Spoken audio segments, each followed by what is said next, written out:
ओम नमो रियंताणं नमो सिद्धाणं नमो आर्याणं नमो वैज्याणं नमो लोये सौवसाहुणम् ओमकार बिंदु संयुक्तं नित्यध्यायिनिति योगिनं कामदेव मोक्षदेव चैव ओमकाराय नमो नमः अविरल कलंका मीनु विरूपा सतीर्था सरस्वती हरतुनो दुरीतान अज्ञानतिमिरान्धना ज्ञानाञ्जनशलाकया चक्षुरुन्मीलितं येन तस्मै श्री गुरुवे नमः। આજે 10 લક્ષણ વ્રતના 8મા દિવસે ત્યાગના દિવસે આપણે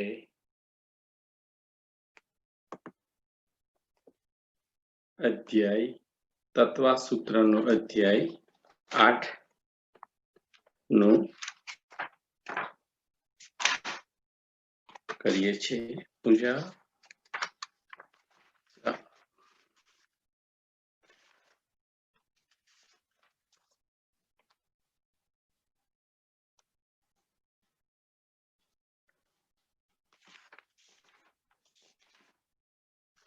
मोक्षमार्गस्य नेतारं वेतारं कर्मभूभता ज्ञातारं विश्वतत्त्वना वन्दे लब्धगुणलब्धये तैकाल्यं द्रव्यषष्टनवपदसहित जीवषष्टकायलेस्या पञ्चानेयचास्तिकाया व्रतसमिति गतिज्ञानचारित्रभेदा इत्येन मोक्षमूलं त्रिभुवनं महिते प्रोक्तमर्हद्भिरीशे प्रत्येति श्रद्धाति स्पृश्यति चितयमान च सवेषु दृष्टियः सिद्धे जयपसिद्धे चहु विहराणा फलं पत्ते वन्दिता अर्हन्ते वोच्छे आर्हणा कमसो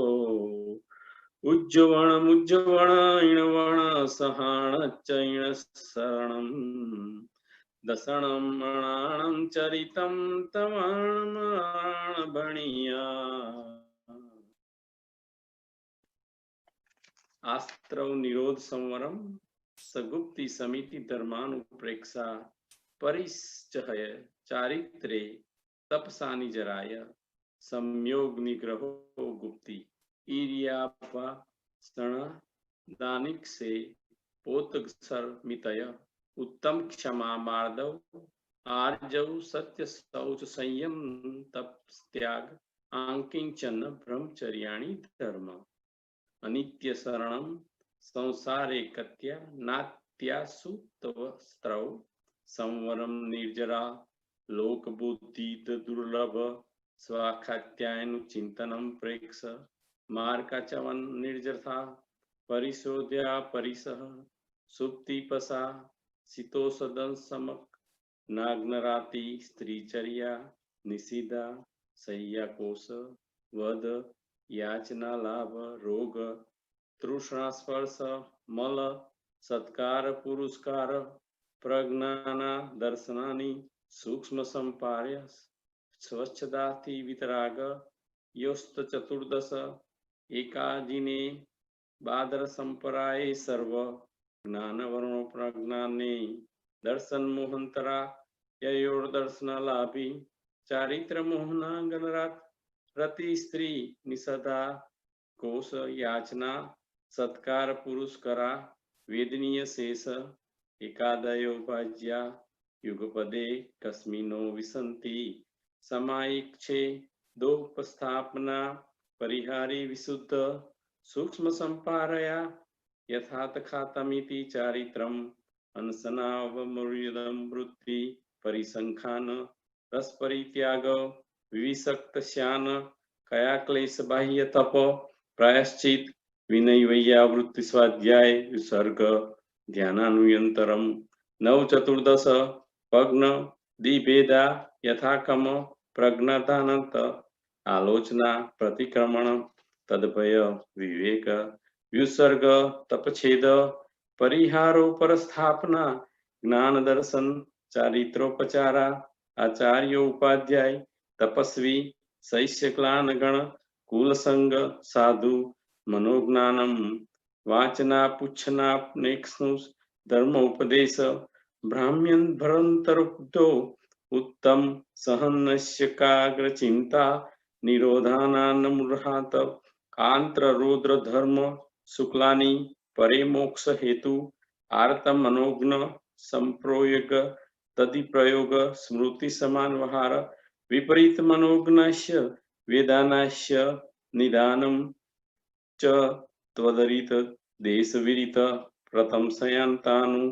इंसानो नुत्रते विषय संरक्षणेभ्यो रुद्र विमिलित देश विरतयो अग्नापाय विपाक संस्थान विचाय धर्मम्य शुक्ल चांगे पूर्वादि पर्व केवलीन पुथविक्त विरतक सूक्ष्म क्रिया प्रतिपाति विपुरत क्रियानिवंतिनी तई तो क्यो योग काया योग नाम एकाशे सविर्तक विचारे पूर्वे अविचारम द्वितीयम वितर्क श्रुतम विचारो अर्थ व्यंजनम योग संक्रांति सम्यक दृष्टि सावक विरंता वियोज दर्शन मोह सपको उपसको शांत मोह क्षप क्षीण मोह जिना क्रमो असंख्ये गुण निर्जरा पुल्लाकलव कुश कुशिल निर्गंथ स्त्रात कार्यानि ग्रंथ संयम श्रुत प्रतिसेवना तीर्थ लीडग्लेश्यादपाद स्थान विकल्प साध्या इति तत्वा अधिगे मोक्षशास्त्रे नवमो अध्याय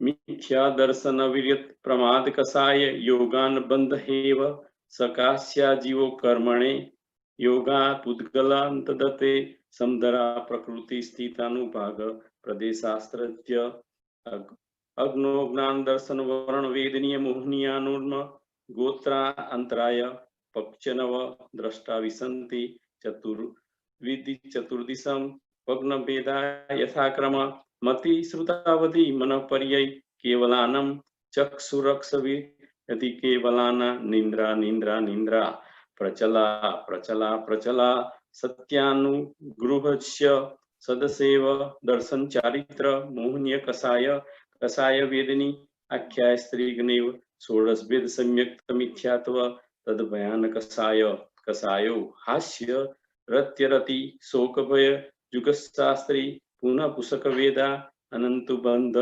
प्रत्याखान प्रत्याखान स्वजलन विकल्प शेष क्रोध मान माया लोभ नारक्ते योगनम मानुष देवानी गति जाति शरीरंगो पा अंग निर्माण बंधन संगात संस्थान सहन स्पर्श रस गंध वर्णानुपूर्वा गुरु लघु तत्पगात परगात तपो तस्वास विहायोगत प्रत्येक शरीर त्रस्सुभग सुस्वर सुम सूक्ष्म पर्यात स्त्रियदाय यस्कीर्ति सेतारिणी तीर्थंकरश्च उच्चे नीचैस्य दान लाभ भोगप भोगतो वीर्याणम आदितिस्य सुणा मंत्रायश चितस्स गरोपम कोटि कोट्य परिस्थिति समतर्ति मोहनीयस्य विसंति नारिम गोत्राय त्रिस्त्रसो रोग प्रणमायुष्य अप द्वादश मुहूर्त वेदनीयस्य नाम गोत्रेष्टो शेषाण मंत्र मुहूर्ता विपो कोभ अनुभवः स यथा नाम तच्च निर्जरा नाम प्रत्या सर्वतो योग विशेष सूक्ष्म केक्षत्रवागः स्थिति सर्वात्म प्रदेशनांत प्रदेशा सदैव शुभानुनाम गोत्रिणी पुण्यम अतर्न अन्यतापम इति तत्वार्थे मोक्षशास्त्रे अष्टमो अध्याय पूर्ण। હવે આપણે 9 અને 8 બે એ સંસ્કૃતના હતા, હવે આપણે એને ગુજરાતીમાં કરીએ છીએ।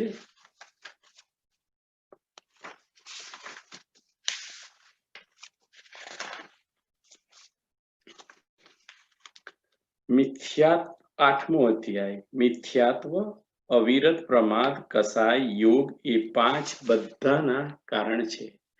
જીવ કસાયથી કર્મનો યોગ પૂતગલોને ગ્રહણ કરે છે, તે બંધ કહેવાય છે. પ્રકૃતિ, સ્થિતિ, અનુમાગ અને પ્રદેશ એ બંધના ભેદ છે. પ્રતિક બંધના જ્ઞાન, વર્ણન, દર્શનાવરણ, વેદનીય, મોહનીય, આયુ, નામ, ગોત્ર, અંતરાય એ 8 ભેદ છે. તેને અનુક્રમે 5, 9, 2, 28, 4, 42, 2, 5 ભેદ છે. મતિ, શ્રુત, અવધિ, મનઃપર્યય, કેવલ એ 5 આવરણ જ્ઞાન આવરણનો ભેદ છે. ચક્ષુ, અચક્ષુ, અવધિ, કેવલ, દર્શન, વરણ, નિંદ્રા, પ્રચલા, સત્યાગૃહી એ 9 આવરણ દર્શન આવરણનો ભેદ છે. મોહનીય 2 ભેદ, દર્શન મોહનીય, ચારિત્ર મોહનીય, તેમાં દર્શન મોહનીય 3 ભેદ. સમ્યક્ત મિથ્યાત્વ, ચારિત્ર મોહનીના 25 ભેદ. 16 કસાય ને 9 નો કસાય. અનંતાનુબંધી, ક્રોધ, માન, માયા, લોભ, અપ્રત્યાખ્યાન, ક્રોધ, માન, માયા, લોભ, પ્રત્યાખ્યાન, ક્રોધ, માન, માયા, લોભ, સ્વજલન, માન, માયા, લોભ અને હાસ્ય, રતિ, અરતિ, શોક, ભય, ગ્લાનિ, સ્ત્રીવેદ, પુવેદ, નપુસક વેદ એ 28 છે. 9 દાન, લાભ, ભોગ, ઉપભોગ, વીર્ય એ 5 અંતરાયના ભેદ છે. 13 એ પ્રમાણે ઘાતી કર્મની 5 + 9 + 28 + 5 એટલે 47 પ્રકૃતિ છે. 7 વેદનીય, અસાતના વેદનીય એ 2 ભેદની વેદની કર્મના છે. 8 નારક, તિર્યંશ, મનુષ્ય, દેવ તે 4 પ્રકારનો આયુબંધ છે. 10 4 ગતિ, જાતિ, શરીર, આંગોપાંગ, નિર્માણ, બંધન, સંઘાત, સંસ્થાન, સહન, સ્પર્શ. 5 રસ, 2 ગંધ, 5 વર્ણ, 4 આનુપૂર્વ, અગુરુ, લઘુ, ઉપઘાત, પરઘાત, ઉગોત, ઉશ્વાસ, વિયોગિત. પ્રત્યેક શરીર સાધારણ, સ્થાવરત, સુભગ, દુર્ભગ, સુસ્વર, દુસ્વર, શુભ, અશુભ, સૂક્ષ્મ, બાદર, પર્યાય, અપર્યાય, સ્થિર, અસ્થિર, આયદેય, અનાદેય, યશ, કીર્તિ, અસ્કીર્તિ અને તીર્થંકર નામ કર્મ એ પ્રમાણે મોટા ભેદ 42 છે અને પેટા ભેદ 93 ત્રણું છે. નામ કર્મની 93 પ્રકૃતિ છે. 11 ઊંચ નીચ એમ ગોત્રના 2 પ્રકાર છે. આ પ્રમાણે ઘાતીય કર્મની 47, અઘાતીય કર્મની 101, 148 કર્મની પ્રકૃતિ છે. જ્ઞાન વરણ, દર્શન વરણ, વેદનીય અને અંતરાય કર્મની ઉત્કૃષ્ટ સ્થિતિ 30 કોડાકોડી સાગરની છે. મોહનીય કર્મની 70 કોડાકોડી સાગર છે. નામ ગોત્રની 20 કોડાકોડી સાગર છે. આયુ કર્મની 33 સાગર છે. વેદનીય કર્મની જંગ્ન સ્થિતિ 12 મુહૂર્તની છે. નામ ગોત્રની જંગ્ન સ્થિતિ 8 મુહૂર્તની છે. બાકીના કર્મોનો અંત મુહૂર્તની છે. વિપાક જ અનુભાગ છે. પ્રકૃતિના નામ પ્રમાણે અનુભવ થાય છે. અનુભવ પછી કર્મોની નિર્જરા થાય છે.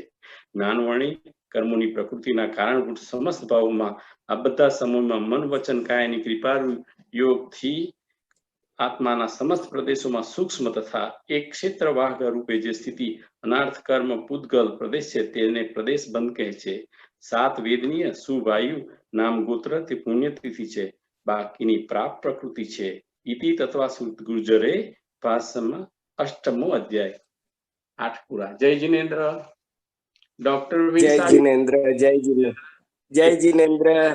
हमने आपको 2 मिनट वेट कराया, थोड़ा मेरा गुजराती का no problem, no problem, no problem, no problem. वो जरूरी था, सही था. हाँ सही था. Thank you. हाँ आप मेरा सुना अच्छा लगा. थैंक यू जी. तो अभी आपको वेलकम और आज का प्रवचन के लिए हम रेडी है, सब कमेटी मेंबर, सब समाज के.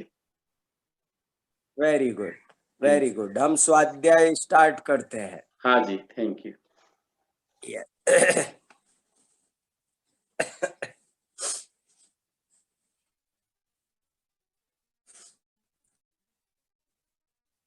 मोक्ष मार्गस्य नेतारं भित्तारं कर्म भूभृतां ज्ञातारं विश्वतत्त्वानां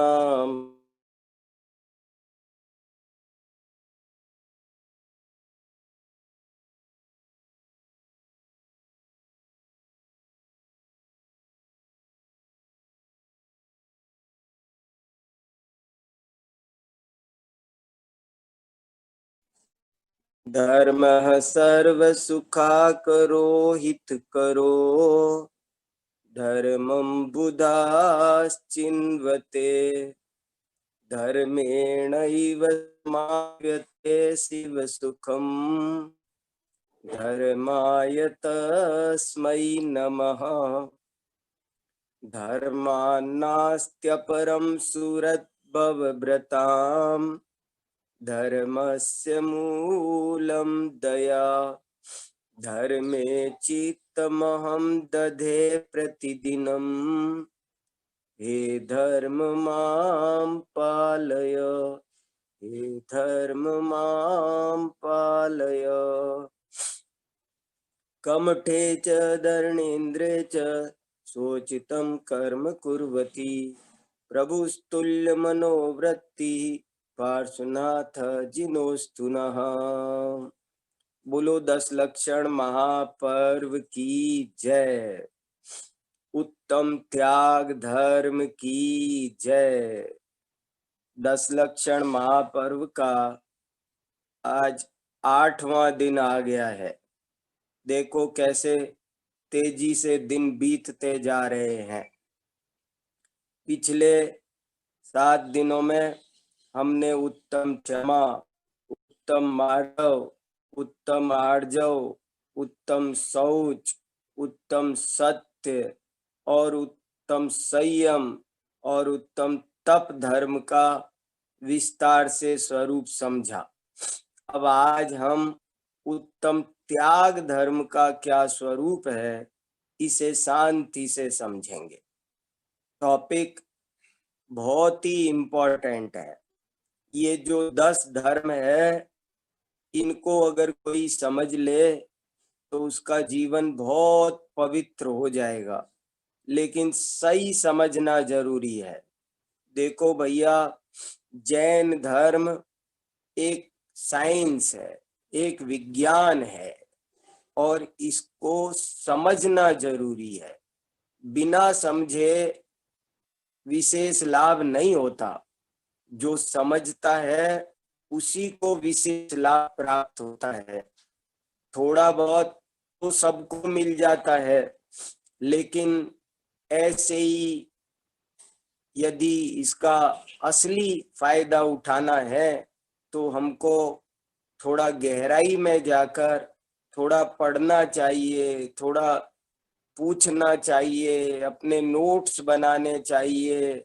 सबके पास में अपनी डायरी, किताबें होना चाहिए और उसमें जब तक आप कुछ अपने हाथ से नोट नहीं करेंगे, कुछ पूछेंगे नहीं।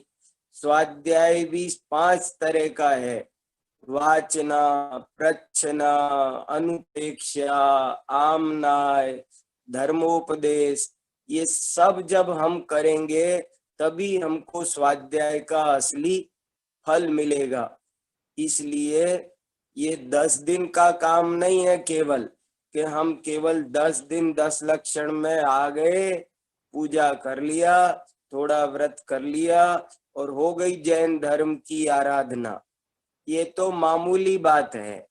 ये मत करो ऐसा नहीं कह रहा। जो ये करेगा उसको भी फल मिलेगा, वो बहुत थोड़ा मिलेगा। जैसे कोई 100 रुपए में 1 रुपए का फल चाहे तो वैसा मिलेगा, लेकिन अगर उसको असली फल चाहिए, पूरा फल चाहिए, तो उसको थोड़ा सा और मेहनत करना पड़ेगा। जैन धर्म को श्रमण धर्म कहते हैं। एक बात में बहुत मर्म है। अब देखो, अभी आज आपको जो एक मंगलाचरण सुनाया, कई मंगलाचरण सुना चुका हूं आपको। अच्छे अच्छे मंगलाचरण, अच्छे अच्छे दोहे, इन सब को भी आप नोट करो, इनको याद करो, इनका मतलब क्या है वो समझो। सबको जिनवाणी के 10-20 वाक्य कंठस्थ होने चाहिए तब, और उनको बार बार पढ़ना चाहिए, तब जा करके बहुत कुछ लाभ होता है। देखो, अभी मैंने क्या बताया आपको, एक बहुत इम्पोर्टेंट सुनाया। कमठे च धर्णेन्द्रे च सोचितं कर्म कुर्वती प्रभुस्तुल्य मनोवृत्ति पार्श्वनाथ जिनोस्तु नः। ये कहा कि वे पार्श्वनाथ भगवान हमारे हृदय में पधारो, जो हृदय में विराजो, जो कमठ हो चाहे धर्णेन्द्र पद्मावती हो, सभी के प्रति तुल्य वृत्ति रखते थे, समान वृत्ति रखते थे। वे पार्श्वनाथ भगवान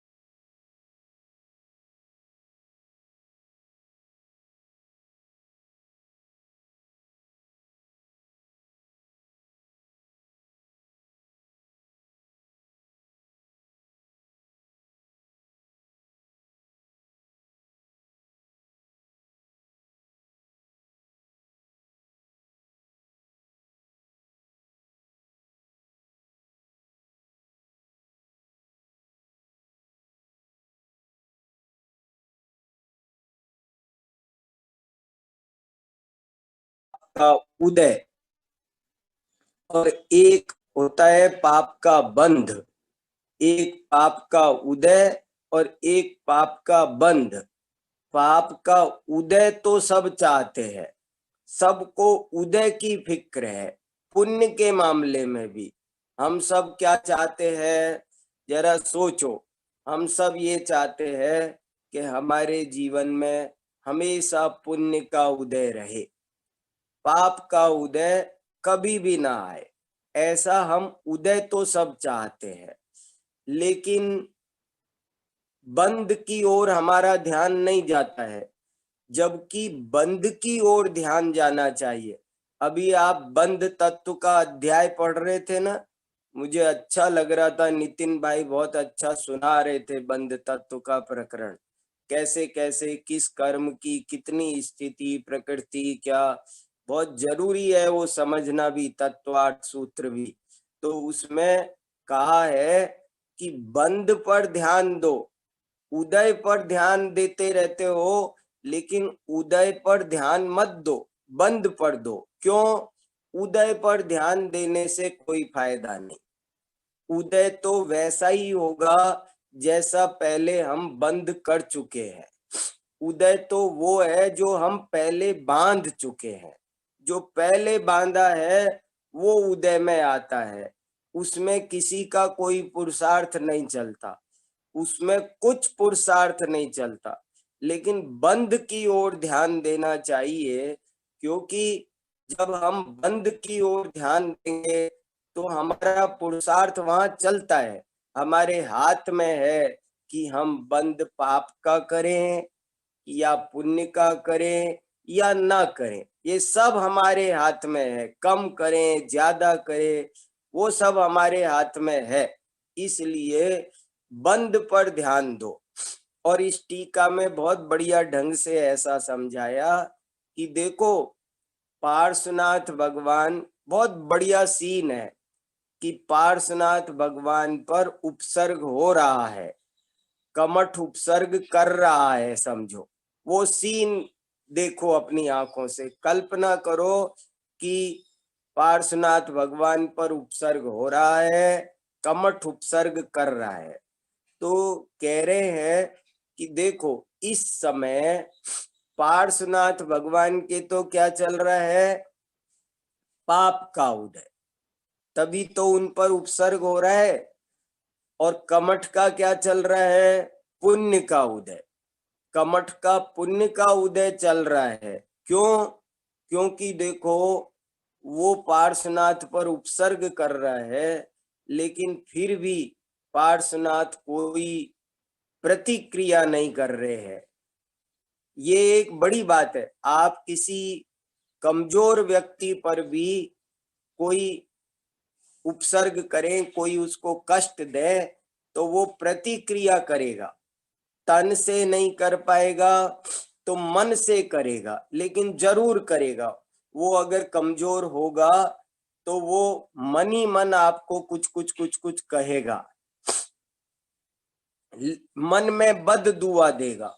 लेकिन पार्श्वनाथ उस कमठ के प्रति कोई दुर्व्यवहार नहीं कर रहे हैं, कोई प्रतिक्रिया नहीं कर रहे हैं, मन से भी उसका, पार्श्वनाथ भगवान के पल्ले में इतना पुण्य था कि यदि वे कमठ का कुछ बुरा सोचते तो सोचने मात्र से, इच्छा करने मात्र से कमठ का बुरा हो जाता। इतना पुण्य पार्श्वनाथ के पल्ले में था, लेकिन उन्होंने फिर भी उसका बुरा भी नहीं सोचा। तो ये कमठ का पुण्य का उदय था। तो उदय के हिसाब से देखो तो कमठ के पुण्य का उदय और पार्श्वनाथ के पाप का उदय। लेकिन अब उदय की बात छोड़ो और बंद की ओर ध्यान दो, तो आपको पता चलेगा कि कमठ के तो घोर कर्म का, पाप कर्म का बंद हो रहा था और इनके कर्मों की निर्जरा हो रही थी। सारा बंद खत्म हो रहा था, पुराना बंद भी निर्जरित हो रहा था। इसलिए पार्श्वनाथ पूज्य है। पार्श्वनाथ भगवान की पूजा क्यों हुई? इसीलिए हुई क्योंकि उनने बंद किया नहीं, बल्कि बंद को हटाया। तो बंद को हटाना यही एक सबसे बड़ा धर्म है। हमको 24 घंटे पूजा करते समय, सब काम करते समय यही ध्यान रखना है कि बंद ना हो। हमें बंद नहीं करना है। कर्म का बंद नहीं करने का नाम ही धर्म है। तो देखो, अब आज हम उत्तम त्याग धर्म का क्या स्वरूप है वो हम समझने की कोशिश करते हैं। बहुत इम्पोर्टेंट त्याग धर्म है। मैं आपको 2-3 बातें पूजा में से पहले पढ़ के सुनाते हैं, फिर कुछ जरूरी बातें आपको और बताएंगे। उत्तम त्याग धर्म की परिभाषा।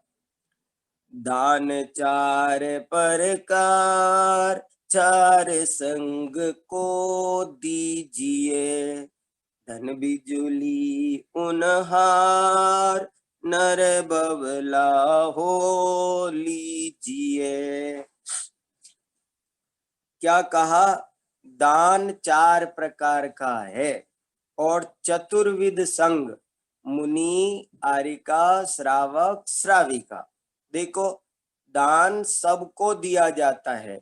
मुनिराज मुख्य है, लेकिन श्रावक को भी दिया जाता है। श्रावक भी धर्मात्मा है। तो 4 प्रकार का दान है और वो चतुर्विध संग को देना चाहिए। क्यों देना चाहिए? धन बिजली उनहार, के धन बिजली के समान क्षण भंगुर है। आज हमारे पास है, कल का पता नहीं। और नर भव लाभो लीजिए, मनुष्य भव का लाभ प्राप्त कीजिए, मनुष्य भव को सफल कीजिए। तो उत्तम त्याग कयो जग सारा, औषध शास्त्र अभय आहार। आपको एक दोहा और सुनाया था मैंने, बहुत इंपॉर्टेंट है दान के बारे में। ये लिखा ना, धन बिजली उनहार, तो मैंने पहले लिख के भी दिया था आपको। वो भी बहुत जरूरी है और याद करने लायक है। वो क्या? धन की गतियां 3 है, दान, भोग और नाश। दान भोग यदि ना करे, निश्चय होय विनाश। कितनी बढ़िया पंक्ति है। ये है कि आप, धन की 3 अवस्था होती है, धन की गति 3 होती है। कौन कौन सी? एक तो दान, एक भोग और एक नाश। हमारे पास कोई भी चीज है, कोई भी वस्तु है, तो उसका 3 ही रूप है। आप या तो उसका दान कर दो, या उसका भोग कर दो, या आप उसका उपभोग कर दो। कोई भी चीज है, समझो हमारे पास फ्रूट्स हैं, तो अब क्या हो सकता है कि या तो आप किसी को दे दो या आप खा लो। आप अगर देंगे भी नहीं और भोगेंगे भी नहीं तो क्या होगा कि तीसरी गति उसकी है नाश, तो वो नष्ट तो हो ही जाएगा। कोई भी वस्तु है हमारे पास में, उसकी तीन गतियां होती है। ऐसा बहुत बार होता है हमारे आपके साथ में। समझ लो हमारे घर पर बादाम रखी है और हम खाते भी नहीं है और हम किसी को देते भी नहीं है, फिर क्या होता है, उनका खराब हो जाती है। हमारे पास बहुत सेव फल रखा है, हम खाते भी नहीं है, हम किसी को खिलाते भी नहीं है, तो क्या होता है कि वो अपने आप सड़ जाता है, खराब हो जाता है। इसलिए दान की तीन गतियां, जिसमें से पहली गति कौन सी है? पहली गति फर्स्ट डिवीजन पास होना हो तो उसका दान करना चाहिए। देखो, धन बहुत अच्छा दुआ है। धन की गतियां तीन हैं, दान भोग और नाश। दान भोग यदि ना करे, निश्चय होय विनाश। धन की तीन गतियां हैं, दान फर्स्ट, भोग सेकंड और नाश वो थर्ड। आपको अगर फर्स्ट डिवीजन पास होना है तो आप उसका दान करो, और यदि सेकंड डिवीजन पास होना है तो उसका भोग करो, और थर्ड डिवीजन पास नहीं होते इस यूनिवर्सिटी में, फेल है वो, सड़ तो अपने आप जाएगा, खराब तो अपने आप, नष्ट तो अपने आप हो जाएगा। दान की बहुत महिमा है, दान के बारे में इतनी बातें लिखी है शास्त्रों में, अपरंपार महिमा है। लेकिन अभी आज आपको अपने को एक दो बात और जरूरी समझनी है। दान की बहुत महिमा है, गजब की महिमा है, लेकिन आज का हमारा जो टॉपिक है वो दान का नहीं है, त्याग का है। दो टॉपिक डिफरेंट है, सेम टॉपिक नहीं है। बहुत से लोग आज ऐसी गलती करते हैं कि आज भी दान की ही बात करने लग जाते हैं, तो वो ठीक नहीं है। अगर आप आज भी दान की बात करोगे तो त्याग की बात कब करोगे?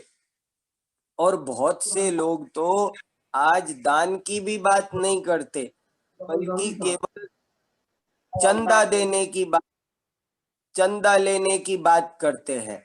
इसलिए हमको बहुत सावधानी से इसको समझना है। देखो कितनी बढ़िया बात बता रहे हैं। उत्तम त्याग कयो जग सारा, औषध शास्त्र अभय आहारा। नियचे राग द्वेष निर्वारे, ज्ञाता दोनों दान समारे। दो चीज अलग अलग है, उनको हमें सावधानी से समझना है। दान की महिमा बहुत है पर वो चीज ये नहीं है, वो अलग चीज है। उत्तम त्याग जगत में श्रेष्ठ है। दान चार प्रकार का है, औषध दान, शास्त्र दान, अभय दान और आहार दान। ये चार तरह का दान है, पर अभी इनमें भी बड़ा विवेक चाहिए। दान किसका दिया जाता है, किस दान का बहुत सुंदर वर्णन शास्त्रों में आया है। विधि द्रव्य दात्री पात्र विशेषा तद विशेष।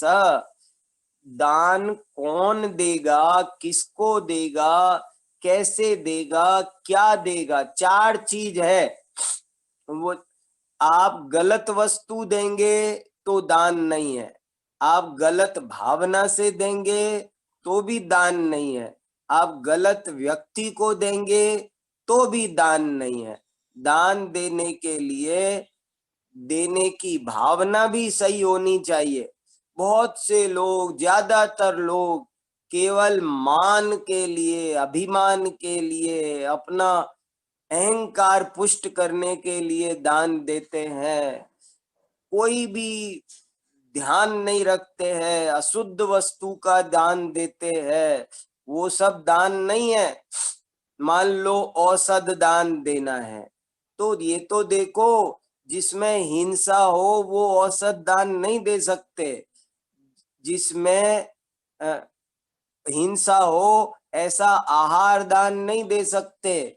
इसलिए औषध, शास्त्र, अभय, आहार, ये चारों प्रकार के दान की एक बहुत सुंदर व्यवस्था है, इसका एक सिस्टम है। वो आप सिस्टम के अनुसार ही दे सकते हो, तभी वो दान है, नहीं तो दान नहीं है। दान देना चाहिए, अवश्य देना चाहिए। दान श्रावक का आवश्यक कर्म है, सटा निश्चित रूप से देना चाहिए, उसमें कोई डाउट नहीं है। ऐसे लिखा है एक जगह कि अरे देखो, किसी के पास मन है पर धन नहीं है, किसी के पास धन है पर मन नहीं है, किसी के पास धन भी है, मन भी है, पर कोई लेने वाला जन नहीं है। अगर धन भी हो, मन भी हो और लेने वाला जन भी मिल जाए, पात्र जन, तो समझ लो अवश्य दे देना चाहिए। जो तब भी ना दे वो बहुत अभागा है, इसलिए अवश्य देवे, ऐसी भावना बार बार शास्त्रों में आई है। पर वो टॉपिक जरा डिफरेंट है। कभी एक दिन हम दान पर विस्तार से चर्चा करेंगे, तब हम सब बात, दान का क्या लक्षण, दान का क्या भेद, दान का क्या महत्व, दान में क्या क्या सावधानियां, सब उपसंहार तक पूरा टॉपिक आपको स्पष्ट करेंगे। पर अभी आज त्याग का प्रकरण है, तो त्याग क्या होता है वो समझा रहे। देखो इसमें नियचे राग द्वेष निरवारे, ज्ञाता दोनों दान संभारे। के वास्तव में राग द्वेष छोड़ने का नाम दान है। नीचे राग, निश्चय माने वास्तव में, राग द्वेष निर्वारे, राग द्वेष को दूर करना, यही त्याग है। ज्ञाता दोनों दान संभारे, ज्ञानी लोग दोनों टॉपिक को अपने जीवन में धारण करते हैं। दान का भी महत्व है, इसलिए उनके जीवन में दान भी पाया जाता है, और त्याग का भी बड़ा महत्व है, इसलिए त्याग पर भी ध्यान देते हैं। दोनों संभारे कूप जल सम, दरब घर में परिणया। निज हाथ दीजे साथ लीजे, खाय खोया बह गया। एक बहुत बढ़िया उदाहरण दिया इन्होंने, कूप जल सम, कुएं के पानी के समान। कुएं का पानी कैसा होता है कि कुएं के में से पानी निकालो निकालो निकालो, कम नहीं होता है, जितना निकालोगे नीचे जमीन में से उतना ही निकल आता है। ये बहुत बड़ा साइंस है कि दान देने से संपत्ति घटती नहीं है। ये गजब की बात है। बल्कि उस कुएं में से पानी नहीं निकालो तो खराब हो जाता है उसका पानी। कुएं में से पानी निकालेंगे नहीं तो पानी खराब हो जाएगा, पानी निकालना जरूरी है। ऐसे ही घर में हमारे पास संपत्ति है, उसे निकालना जरूरी है। एक और बहुत अच्छा दोहा है, पानी बड़ा नाव में, घर में बड़ा दाम, दोनों हाथ उलीचिए, यही सयाना काम। कि जैसे हम नाव में बैठ के जा रहे हैं और नाव में पानी बढ़ जाए तो क्या मतलब हुआ, नाव में पानी बढ़ गया, समझो खतरा, डेंजर। क्या हो गया, अब नाव कभी भी डूब सकती है। तो क्या करना कि उस पानी को बाहर निकालो, यही समझदारी का काम है। ऐसे ही बहुत परिग्रह इकट्ठा होना वो बहुत दुख का कारण है।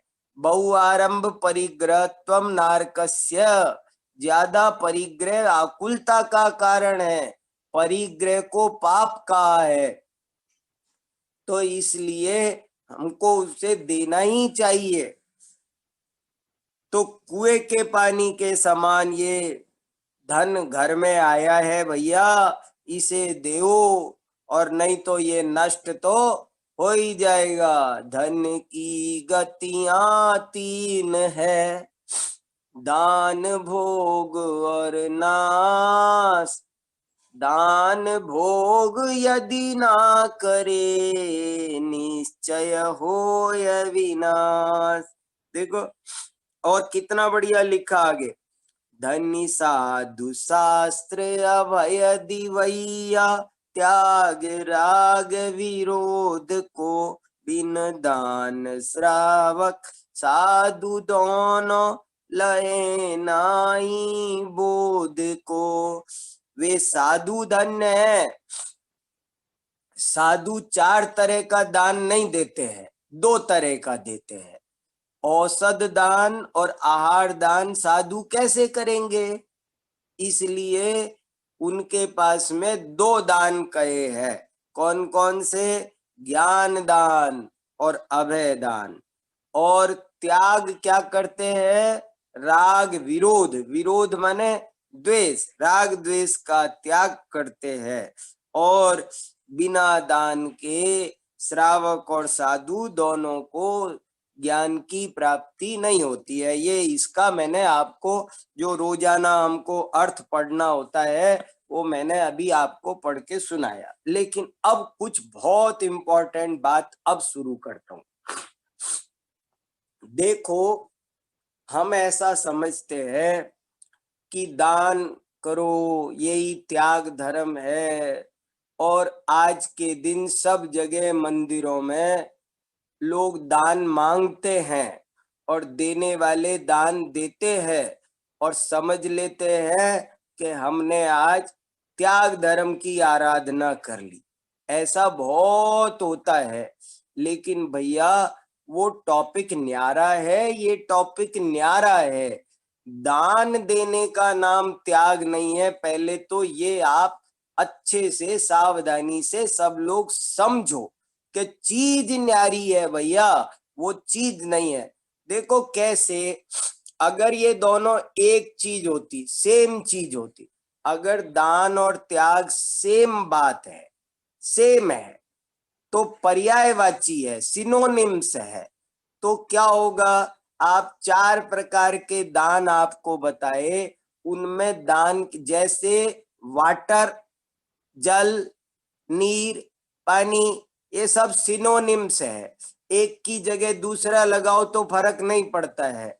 ऐसे ही दान और त्याग यदि एक ही चीज होते तो आप चार दान में दान की जगह त्याग लगा के देखो। जैसे मान लो ज्ञान दान, अब क्या मैं ऐसा कह सकता हूं कि ज्ञान त्याग? ज्ञान दान में और ज्ञान त्याग में बहुत अंतर है। ज्ञान भी कोई त्यागा जाता है? ज्ञान त्यागा ही नहीं जाता। ज्ञान का त्याग नहीं होता है, ज्ञान का केवल दान हो सकता है। आहार दान, अब आहार दान की जगह अपन बदल के देखो, आहार त्याग। तो क्या आहार त्याग और आहार दान दोनों एक बात है क्या? बताओ, सोचो आप अपने मन से दिमाग लगाओ। आहार दान अलग बात है और आहार त्याग अलग बात है। जब आहार दान करेंगे तो हम दूसरे को भोजन कराएंगे, और जब आहार त्याग करेंगे तो उसका मतलब है स्वयं त्याग, भोजन नहीं कर सकते। आहार दान किया है आज तो आप दूसरे को भी खिलाओ, खुद भी खाओ, लेकिन त्याग किया है तो आप नहीं खा सकते। औषध दान और औषध त्याग ये दोनों एक ही बात है क्या? बिल्कुल नहीं है। समझ में आया? अभय दान, अभय त्याग, ये दोनों एक बात नहीं है, दोनों डिफरेंट बात है। इसलिए हमें बहुत सावधानी से ये बात समझनी है कि दान अलग चीज है, अलग टॉपिक है, और त्याग एक अलग टॉपिक है। दोनों को मिक्स करने से दिक्कत होती है। तो आचार्यों ने क्यों लिख दिया, कहीं कहीं हमने पूजा में पढ़ा, इसमें भी दान लिख दिया। तो देखो देखो, दान का मतलब होता है, आप सिंपल मीनिंग देखो, दान माने देना और त्याग माने छोड़ना। कितना पर देना अलग बात है और छोड़ना अलग बात है। दान में दिया जाता है और त्याग में दिया नहीं जाता है। त्याग में तो छोड़ दिया जाता है, हम छोड़ देते हैं उसको। तो ये एक बड़ी गजब की चीज है। हम ये तो बता रहे हैं, जैन धर्म बता रहा है, उत्तम त्याग धर्म कह रहा है कि आप छोड़ दो, सब कुछ छोड़ दो। जैसे तप धर्म है वो निवृत्ति प्रदान है, ऐसे ही त्याग धर्म वो निवृत्ति प्रदान। अब ये ऊंचे ऊंचे धर्म शुरू हो गए, ये बात धीरे धीरे बहुत ऊपर आ गई है। अब बहुत निवृत्त, देखो कल बताया ना, तप में निवृत्ति प्रदान। जैसे समझो मैंने आज एकासन किया, एक बार भोजन करने का, तो ये एकासन में तप क्या है? एक बार भोजन करना ये तप है? बोले नहीं, एक बार भोजन करने का नाम तप नहीं है, बल्कि वो जो बार बार करना छोड़ा है उसका नाम तप है। छोड़ा है जो, उसका नाम तप है। हमारे यहाँ बड़ी वैज्ञानिक बात है, वो एक बार जो खाना खा रहे हैं उसका नाम, खाना खाने का नाम तप नहीं है, लेकिन जो बाकी का छोड़ा है उसका नाम तप है। ऐसे ही त्याग, जैसे हम भगवान सब कुछ छोड़कर बैठे हैं, ऐसे ही एक दिन हमको सब कुछ छोड़कर बैठना है। यही हमारा टारगेट है, यही हमारा लक्ष्य है।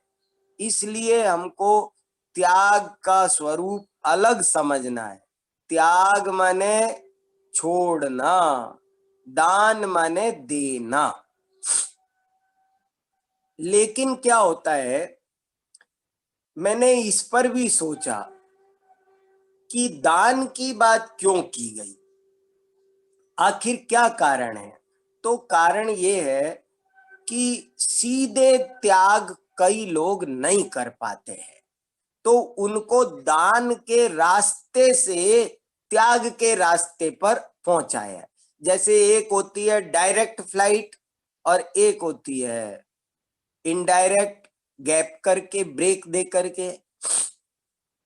ऐसे ही दानम पारंपर्येण मोक्ष कारणम, दान को हमने परंपरा से त्याग का कारण जानकर, यहाँ पर दान का, हम किसी से कहे तुम छोड़ो इसको, फेंक दो। हम घर में कोई चीज है और मैं बोलता हूं कि इसे फेंक, मैं कहूं इसको, इस रुमाल को फेंक दो, तो कोई नहीं, कैसे फेंक?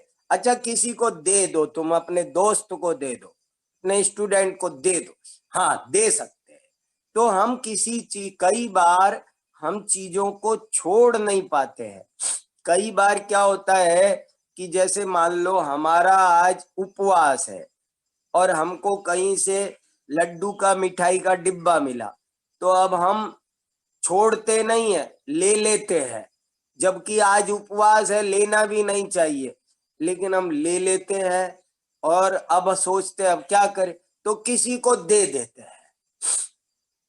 तो ये हम रागी जीवों का स्वभाव है कि हम किसी चीज को डायरेक्ट छोड़ नहीं पाते हैं।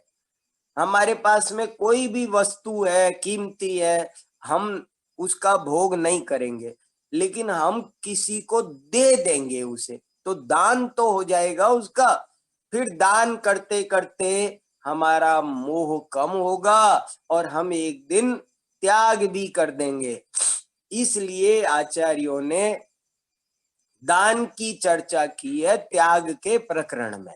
पर त्याग तो अलग चीज है। देखो, दान हमेशा अच्छी चीज का किया जाता है, लेकिन त्याग तो बुरी चीज का किया जाता है। दान तो परोपकार की भावना से किया जाता है, लेकिन त्याग तो केवल आत्म कल्याण की भावना से किया जाता है। त्याग माने छोड़ना, बुरी चीज छोड़ना।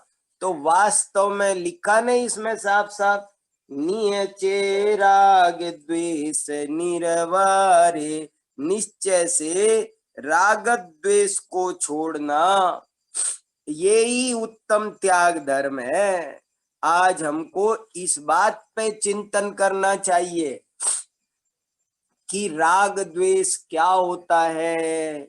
आज उत्तम त्याग धर्म की चर्चा कैसे हो सकती है? ऐसे हो सकती है कि जब अपन ये सोचे कि राग द्वेष क्या है, क्यों पैदा होते हैं, कैसे मिटे। राग द्वेष जैन धर्म का एक बहुत ही सारगर्भित शब्द है। जितने भी हमारे मनोविकार हैं वो सब इन दो शब्दों में आ गए, राग और द्वेष। इसमें लाखों करोड़ों मन की प्रॉब्लम सब आ गई, जिनको कितने, कोई इरिटेशन बोलता है, कोई टेंशन बोलता है, कोई डिप्रेशन बोलता है, जो कुछ लाखों तरह की सब कमियां सब इसी में आ जाती है। इसलिए राग द्वेष माने किसी चीज को अच्छी समझना, किसी चीज के प्रति लगाव होना, वो राग है। और कोई चीज बुरी लगना, एक अच्छा बुरा। हम 24 घंटे कुछ भी देखते हैं, कुछ भी करते हैं, कहीं भी जाते हैं, तो हम 24 घंटे ये अच्छा है, ये बुरा है। मार्केट में निकलेंगे तो ये अच्छा है, ये बुरा है। ये जो हम अच्छा बुरा करते रहते हैं, ये राग द्वेष है। और ये राग द्वेष छोड़ना धर्म है, उत्तम त्याग धर्म।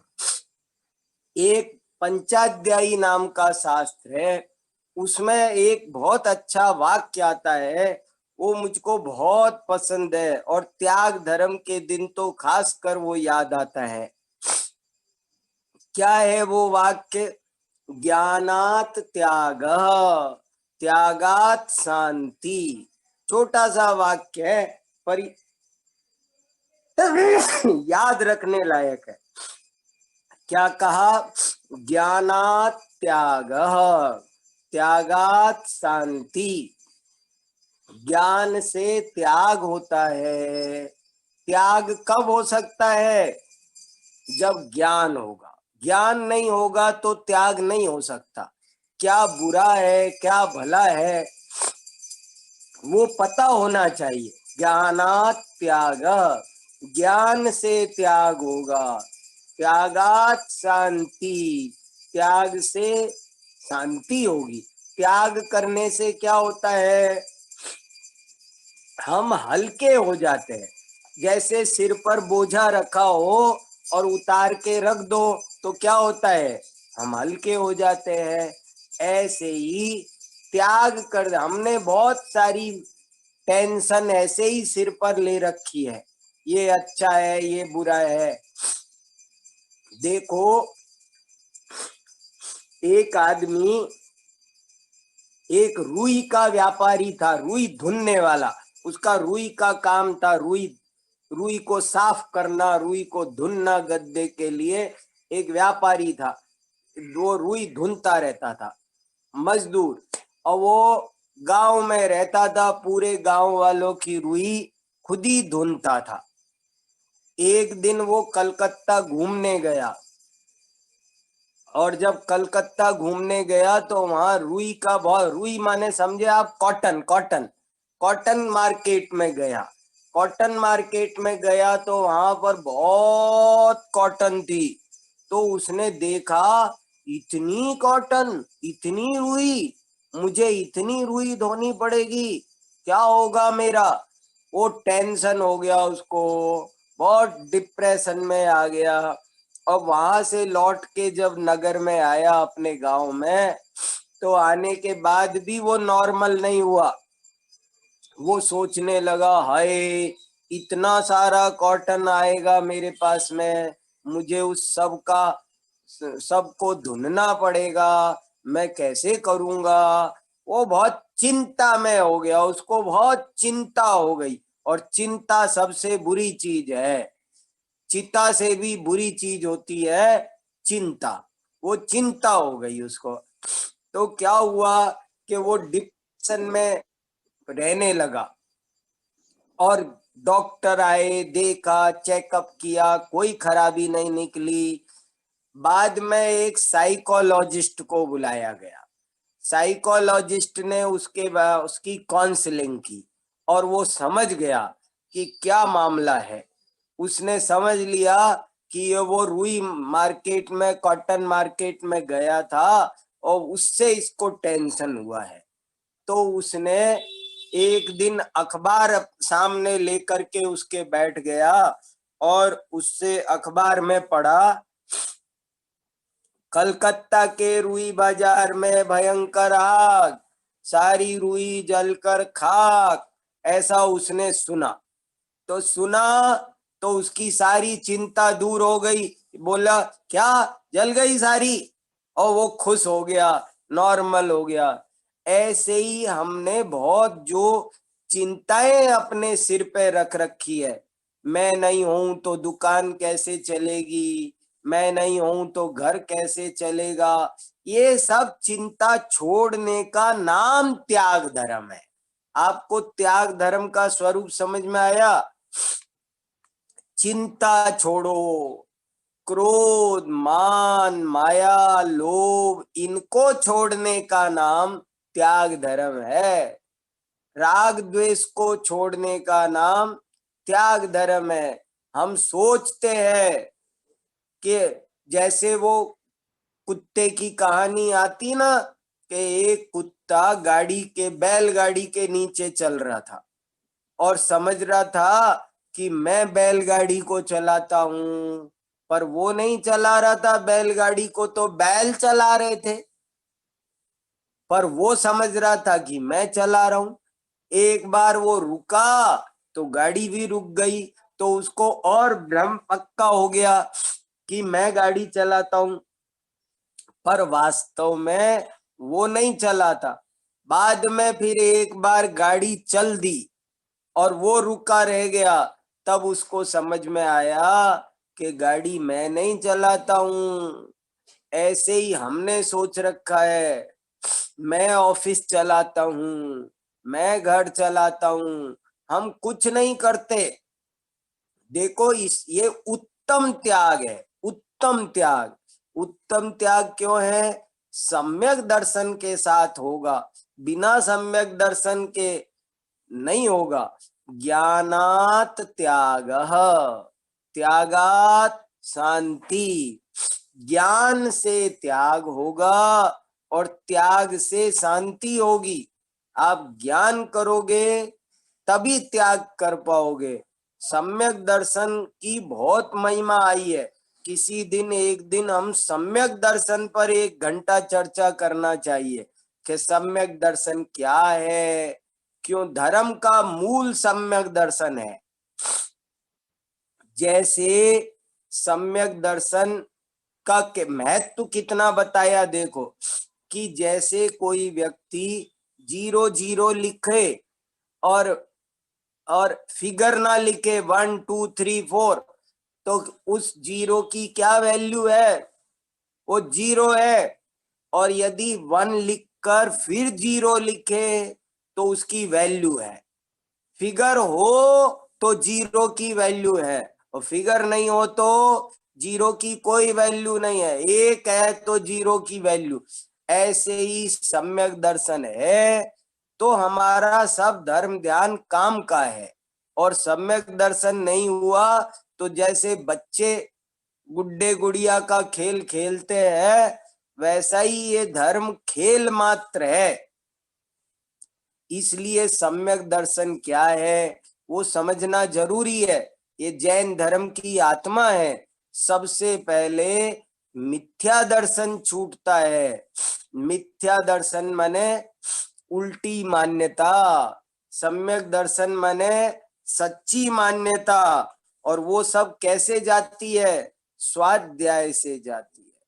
स्वाध्याय करने से अपूर्व लाभ होता है।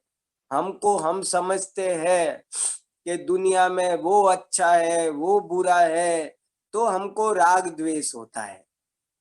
और जब हम स्वाध्याय करके ईमानदारी से इस बात को पहचानते हैं कि वास्तव में कोई भी बुरा नहीं है, कोई भी बुरा नहीं है, कोई भी भला नहीं है, संसार में सब वस्तुएं सब अपने अपने में रहती है, कोई किसी का अच्छा बुरा करती नहीं है, चाहे चेतन वस्तु हो चाहे अचेतन वस्तु हो।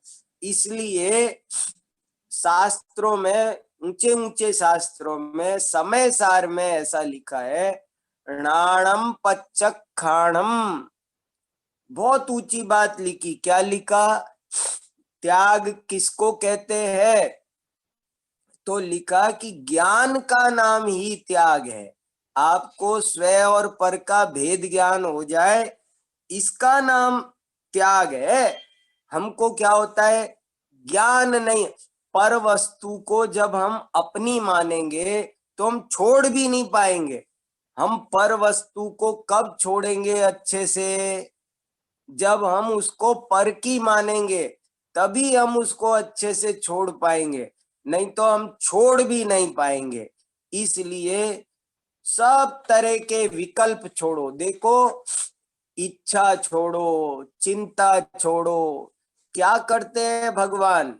हम रोज मंदिर दर्शन करने जाते हैं तो भगवान क्या करते हैं? उन्होंने सब छोड़ दिया।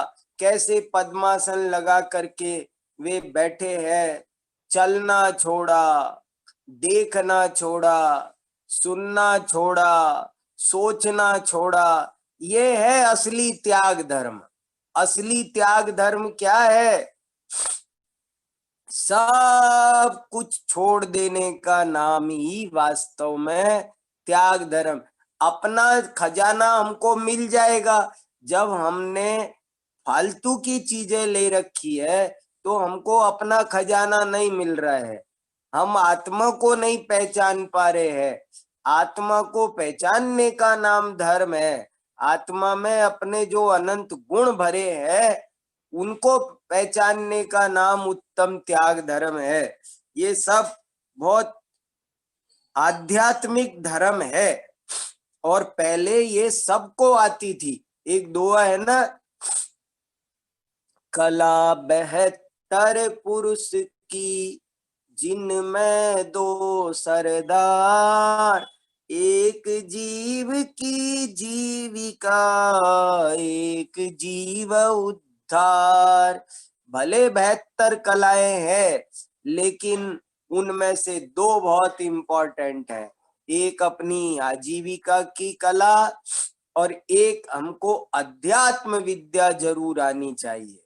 पहले हर आदमी को अध्यात्म विद्या आती थी, चाहे वो किसान हो, मजदूर हो, कोई भी हो, चाहे राजा हो, पर अध्यात्म विद्या सबको आती थी। उसके बिना कुछ नहीं है। जिसने आत्मा को नहीं जाना उसने कुछ नहीं जाना। एक पंडित जी नाव में बैठे और नाव में बैठे तो नाविक से पूछा कि तुमको गणित आता है? गणित, मैथ्स? तो उसने कहा नहीं आता। फिजिक्स आता है? बोले नहीं आता। एस्ट्रोलॉजी? बोले वो भी नहीं आता। वो पंडित जी बैठे थे नाव में, वो पूछ रहे थे किससे? नाव चलाने वाले मजदूर से। बार बार बहुत क्वेश्चन। तुमको आर्ट आता है? हिंदी आती है? इंग्लिश आती है? संस्कृत आती है? तो वो मना करता था कि मुझे वो पढ़ा लिखा नहीं था। वो कहता था मुझको कुछ नहीं आता है। अच्छा, तो तुम्हारी तो आधी जिंदगी बेकार ही गई। तुमको ये कोई हिंदी अपना नाम लिखना नहीं आता, तो तुम्हारा तो आधा जीवन बेकार गया। ऐसे पंडित जी उसको कहते थे। इतने में ही थोड़ी देर बाद नदी में बहुत तेज तूफान आया, बहुत बाढ़ आ गई, ऊपर से बहुत पानी आ गया।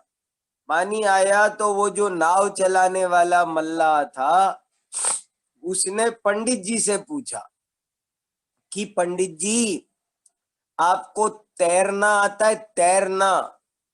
तो पंडित जी बोले, नहीं, मुझको संस्कृत आती है, मुझको ज्योतिष आता है, मुझको व्याकरण आता है, मुझको बहुत ये आता है, वो आता है, सब सुन। वो बोला, अभी ये कुछ काम नहीं आएगा, आप ये बताओ, तैरना आता है, स्विमिंग आती है कि नहीं? बोले, वो तो एक नहीं आता। तो बोले, अब समझ लो, आज आपकी पूरी जिंदगी बेकार गई। तो ऐसे ही है संसार में, जैसे नदी में तैरने की कला आनी चाहिए। नदी में रहो पर तैरने की कला सीखो, भवसागर में रहो पर तैरने की कला सीखो। वो क्या है? ज्ञाता दृष्टा रहना। राग द्वेष कैसे नहीं होगा? बहुत उत्तम त्याग धर्म का असली स्वरूप बता रहा हूं आपको। आपको ऐसे लोग मिलेंगे कि आपसे कहेंगे कि हमको चंदा दे दो, हो गया तुम्हारा त्याग धर्म। पर मैं आपको बहुत अच्छे मन से, पवित्र मन से, बहुत जिनवाणी का सार आपने प्यार से बुलाया, इसलिए मैं बिना किसी स्वार्थ के आपको असली मर्म बता रहा हूं। राग द्वेष छोड़ो, सब तरह की चिंता फिकर सब छोड़ दो, और आप तो ज्ञाता दृष्टा रहो। इसका नाम धर्म है। समस्त मनोविकारों को आत्मा, स्वयंभू स्तोत्र में समंत भद्राचार्य ने बार बार लिखा है, क्या? स्वदोष शांत्या विहितात्म शांति, के जो अपने दोषों को त्यागेगा वो सुख होगा। दुनिया में कोई दुख का कारण नहीं है। हमारे दृष्टि में दोष है, इसलिए हमको दुख है। हम तो पूछा जाए तो आनंद ही आनंद भरा है आत्मा में, लेकिन हम दुखी हैं। क्यों दुखी है? क्योंकि हम चिंता है, हम कुछ चाहते हैं, हमको इच्छा है, हमको भय है। भय का त्याग करो। कौन हमारा क्या कर सकता है? देखो, क्या भय? किस चीज का भय? क्यों? जो कुछ होना है वो निश्चित है, और भय से कुछ नहीं होता। जीवन मरण हानि लाभ, ये सब शास्त्रों में खूब लिखा है। सर्वम सदैव नियतम भवति स्वकीय। भैया, सब कुछ तुमको कोई मार सकता है? हम हमारा अगर आयु कर्म है तो हमको कोई नहीं मार सकता, और यदि हमारा आयु कर्म समाप्त हो गया तो हमको कोई बचा नहीं सकता। सब कर्म के उदय से जीते हैं, किसी के जिलाने से नहीं जीते हैं।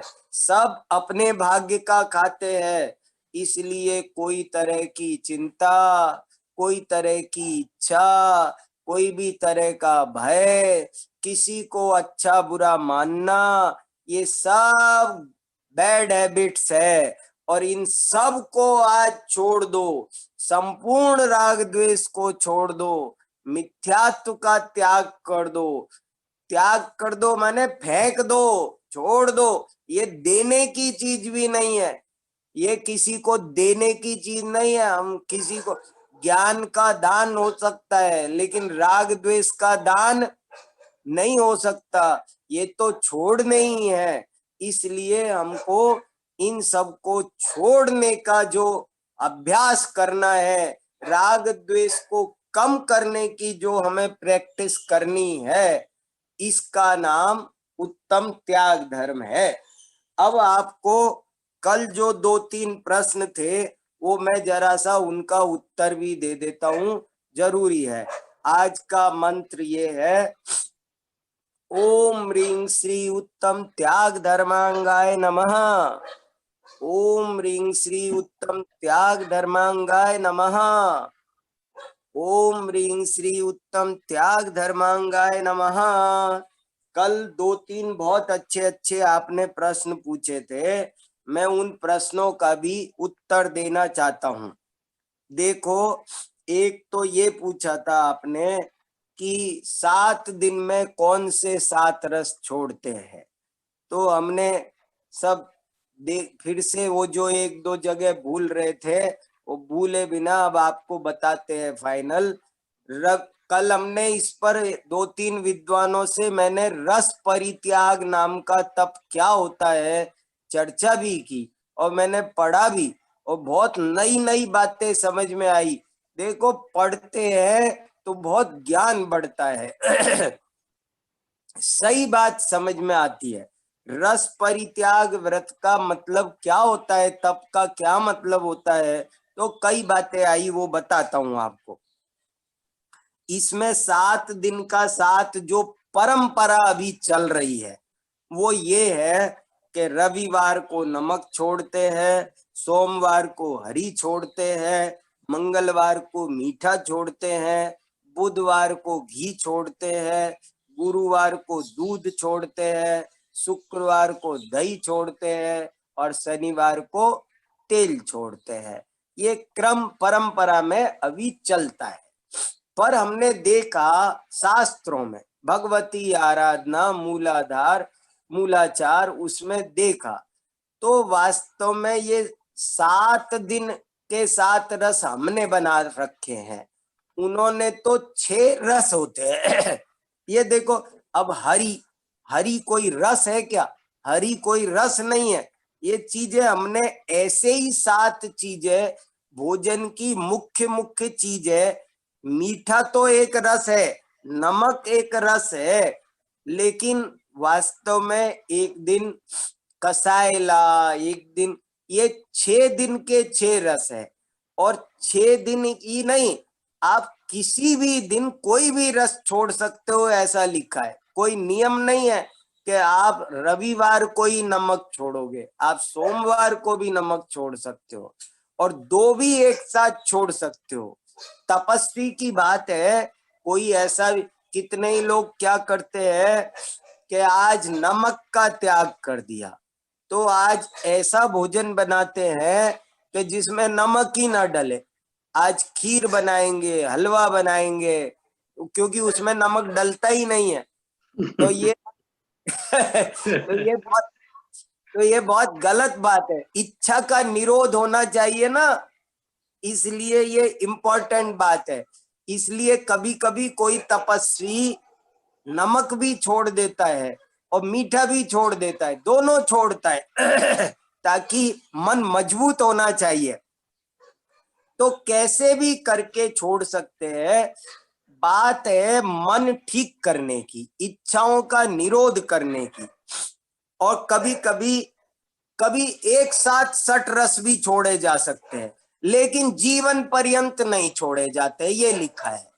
कोई कोई आदमी जीवन पर्यंत 6 रस का त्याग करता है, वो गलत बात है। तो एक प्रश्न तो ये था। दूसरा एक प्रश्न आपने पूछा था कि अष्टमी और चतुर्दशी को क्यों ज्यादा महत्व दिया है, अष्टमी और चतुर्दशी का क्यों उपवास करते हैं।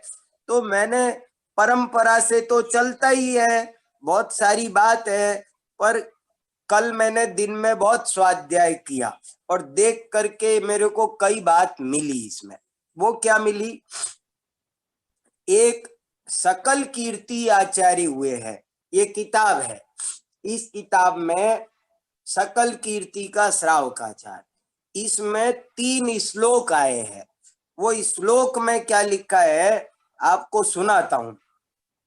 अष्टम्याम उपवासम ही ये कुर्वन्ति नरोत्तमा हत्वा कर्माष्टकम तेपि यान्ति मुक्तिम सुदृष्टया नियमेन यस्त्वष्टम्याम कुरुते पुमान् स्वाष्ट कर्माणि हत्वा स भजेत सारम गुणाष्टकम।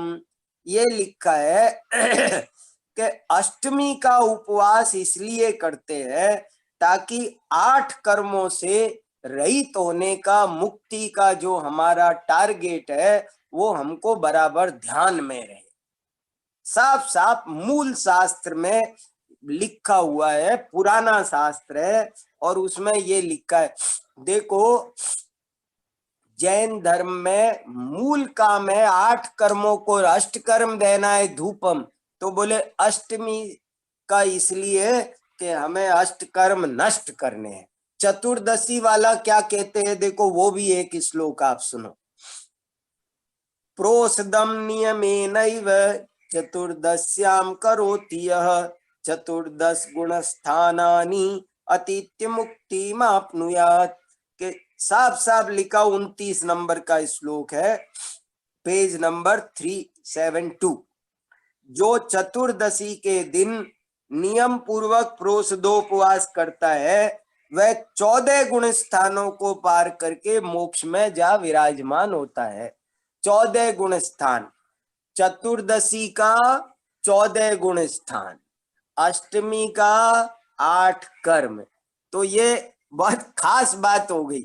असल में क्या है, हमारे 2 टॉपिक बहुत इंपॉर्टेंट है जिनवाणी के। एक, इन पर 2 दिन 2 लेक्चर होना चाहिए। एक दिन हमको 8 कर्म पर 1 घंटा कम से कम व्याख्यान होना चाहिए, प्रवचन होना चाहिए।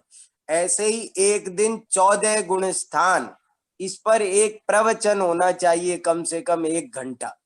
क्या होते हैं ये 2 चीज बहुत जरूरी है, बच्चे बच्चे को पढ़ाई जाती है, सिखाई जाती है, जैन धर्म का सार है।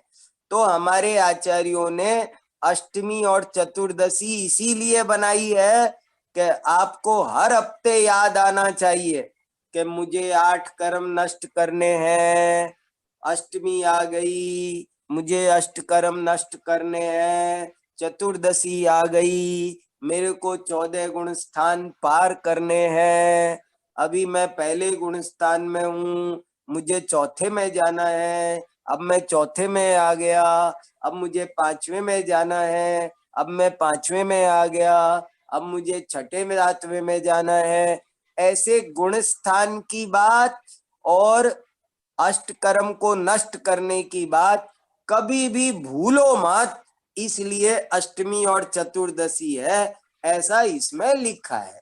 और किसी और शास्त्र में कहीं ज्यादा कुछ पढ़ने में नहीं आया, पर एक शास्त्र में थोड़ा सा मिल गया, तो मैंने कहा आपको कि शास्त्र में से पढ़ करके इसका उत्तर देता हूं। तो ये आज के धर्म की चर्चा हुई। बोलो 10 लक्षण महापर्व की जय। जय। हाँ, और कुछ हाँ कहना हो तो हाँ, डॉक्टर विद्यासागर जी, बहुत ही हाँ बढ़िया बोलिए। प्रवचन रहा, बहुत अच्छा रहा। हाँ और हाँ, ये दोनों बात बहुत ही बढ़िया समझाई आपने और हमें इससे और अच्छा लगा। बहुत बढ़िया, हम्म तो बहुत बढ़िया, बहुत। तो फिर अभी हम हाँ को कल मिलेंगे, तो इसके सही है। लिए हाँ, जो भी क्वेश्चन आएंगे हम आपको दे देंगे। हाँ हाँ, जो भी क्वेश्चन आए आप मुझे भेजते जाओ, हाँ मैं हाँ, सबको देख करके उत्तर दूंगा। बहुत बढ़िया, सब लोग बहुत बढ़िया धर्म ध्यान करो। पूरी समाज के सभी भाई बहनों को मेरा हृदय से जय जिनेंद्र है, जय। बहुत शुभकामना है। मुझे सबकी याद आती है, सबसे मिलने का मन करता है। सब लोग अच्छा अच्छा धर्म ध्यान करो, बहुत बढ़िया। हमारा पूरा साथ आपके साथ है, आप ऐसा समझना मैं आपके ही साथ हूँ। और बहुत ही बहुत बढ़िया धर्म। हाँ, हाँ, तो बहुत ही अभी, अच्छा। हाँ तो अभी मैं जिनवाणी विराजमान करता हूँ। जावाणी के ज्ञान ते सो जय लोकालोक, सो वाणी मस्तक नमो सदा देत हूँ ढोक। बोलो 10 लक्षण महापर्व की जय जय। जय जय हो, जय जय। जिनेन्द्र। सो थैंक यू, जय जिनेन्द्र, कल जय जय मिलेंगे। जी। हाँ कल बहुत मिलेंगे सुबह। हाँ हाँ, થેન્ક યુ। તો હવે આપણે બધાને જય જીનેન્દ્ર. અને આજે આપણે 9 જાપ કરીએ છીએ ઉત્તમ ત્યાગ માટેના. તો હું બોલું છું અને આપ બધા પણ બોલજો. ઓમ રીમ શ્રી ઉત્તમ ત્યાગ ધર્માંગાય નમઃ. ઓમ રીમ શ્રી ઉત્તમ ત્યાગ ધર્માંગાય નમઃ. ઓમ રીમ શ્રી ઉત્તમ ત્યાગ ધર્માંગાય નમઃ. ઓમ રીમ શ્રી ઉત્તમ ત્યાગ ધર્માંગાય નમઃ. ઓમ રીમ શ્રી ઉત્તમ ત્યાગ ધર્માંગાય નમઃ. ઓમ રીમ શ્રી ઉત્તમ ત્યાગ ધર્માંગાય નમઃ. ઓમ રીમ શ્રી ઉત્તમ ત્યાગ ધર્માંગાય નમઃ. ઓમ રીમ શ્રી ઉત્તમ ત્યાગ ધર્માંગાય નમઃ. ઓમ રીમ શ્રી ઉત્તમ ત્યાગ ધર્માંગાય નમઃ. ઇતિ જાપ્યમ. હવે આપણે શાસ્ત્ર ભક્તિ વાંચીએ એ પહેલા વિજયભાઈ અને રાજીવભાઈએ એનાઉન્સ કર્યું હતું. કોઈને પણ એકાદ જગ્યા હોય પૂજા સ્પોન્સરશીપ ની ઈચ્છા રહી ગઈ હોય તો કાલનો દિવસ છે, મંગળવારે કોઈ પણ વસ્તુ જય ખાલી. જીનેન્દ્ર, નીતિનભાઈ, હા. એ બધી સ્લોટ્સ ભરાઈ ગયા છે. Thank you. ગુડ. હા, જસ્ટ ક્લેરિફાઈ કરવું છે. ના તો ભાઈ, હા, આપણે જય જીનેન્દ્ર બધાને બધી જગ્યા થઈ ગઈ છે તે વાત પરફેક્ટ. હવે આપણે શાસ્ત્ર ભક્તિ પૂરી કરીએ અને કાલ સવારે 8:30 થી 9 ની અંદર બધા આવી જજો. એટલે કાલે આપણે 7 કોઠા ભરવાના છે. સોરી, 7 નહીં, 10, 7 માંથી 6 કોઠા ભરવાના છે. અને જેને 3 દિવસની સ્પોન્સરશીપ લીધી છે એમને ભરવાના છે. તમારા બધાને રેગ્યુલર પૂજામાં બેસવાનું છે. તો કાલ સવારે મળીશું અને હવે શાસ્ત્ર ભક્તિ ચાલુ કરીએ છીએ. अकेला ही हूँ मैं कर्म सब आए सिमिट के लिया है मैं तेरा शरण अब माता सटीकी के ब्रह्मावत है मुको कर्म दुख देता जन्म का करो भक्ति तेरी हरो दुख माता भ्रमण का दुखी हुआ पारी भ्रमत फिरत हूँ जगत में सहा जाता नहीं अकल दबरानी भ्रमण में करो भक्ति तेरी हरो दुख माता भ्रमण का सुनो माता मोरी अरज करता हूँ दर्द में दुखी जानो मोको डर पकर आयो शरण में कृपा ऐसी कीजे दर्द मिट जावे मरण का करो भक्ति तेरी हरो दुख माता भ्रमण का पिलावे जो मोको सुबुद्धि कर प्याला अमृत का मिटावे जो मेरा सर्व दुख सारा फिरन का परो पावा तेरे हरो दुख सारा फिकर का करो भक्ति तेरी हरो दुख माता भ्रमण का मिथ्यातम नाश वेको ज्ञान के प्रकाश वेको आपा पर वास वेको भानु शिव खानी है छहा द्रव्य जान वेको बंद विधि भान वेको स्व पर पिछान वेको परम प्रमानी है अनुभव बतावे को जीव के जतावे को कहूँ न सतावे को भव्य उड़ानी है जहाँ तहाँ तारवे को पार के उतारवे को सुख विस्तारवे को यही जिनवाणी है यही जिनवाणी की स्तुति अल्प बुद्धि परमान पन्ना लाल विनती करे दे माता मोहि ज्ञान हे जिनवाणी भारती तो ही जपो दिन रेन जो तेरा शरणा गहे सो पावे सुख चैन जिनवाणी के ज्ञान ते सूझे लोकालो सो वाणी मस्तक चढ़ो सदा देत हो दो. जय जिनेन्द्र. काले मळीशुं. जय जिनेन्द्र.